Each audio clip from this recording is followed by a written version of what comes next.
partager un peu mon ressenti dessus. Quand vous verrez Jérusalem encerclée par des armées, alors sachez que sa dévastation approche.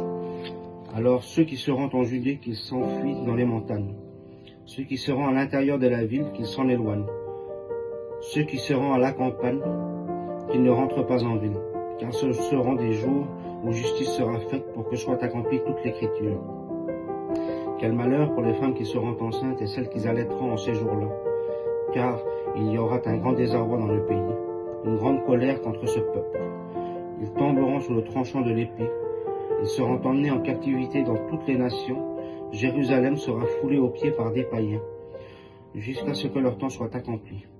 Il y aura des signes dans le soleil, la lune et les étoiles. Sur terre, les nations seront affolées et désemparées par le fracas de la mer et des flots. Les hommes mourront de peur dans l'attente de ce qui doit arriver au monde, car les puissances des cieux seront ébranlées. Alors, on verra le Fils de l'homme venir dans une nuée avec puissance et grande gloire. Quand ces événements commenceront, redressez-vous et relevez la tête, car votre rédemption approche. Amen. Merci Seigneur pour ta parole. Ben voilà, frères et sœurs, c'est vrai que c'est un évangile qui est un peu difficile à entendre, qui peut faire peur.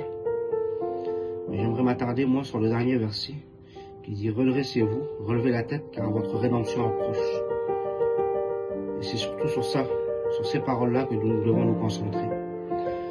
Car c'est à ça que nous avons été appelés, par notre baptême. Nous avons été plongés dans la mort et la résurrection du Christ. Et c'est à ça que nous croyons. Ça, c'est le but ultime de la vie chrétienne, vous savez, c'est le retour du Christ. C'est vrai que ce sont des choses que nous voyons très loin, mais c'est aussi des choses qui peuvent arriver plus vite que l'on croit. Et être prêt à cette chose-là, vous savez, c'est ne pas repousser à demain ce qu'on peut faire aujourd'hui. Ne pas attendre justement que ces événements commencent pour se rapprocher de Dieu. Car c'est peut-être maintenant ce moment favorable.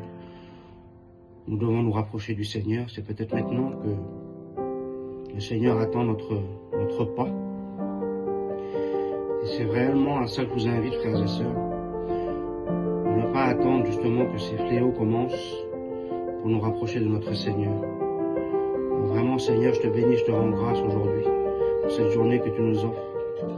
Je te rends grâce, Seigneur, pour les frères et sœurs qui regardent cette vidéo. Viens mettre en leur cœur, Seigneur, ce désir de se repentir et de se rapprocher de toi, Seigneur.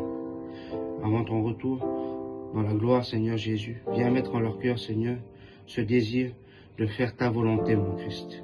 Béni soit ton saint nom. Amen.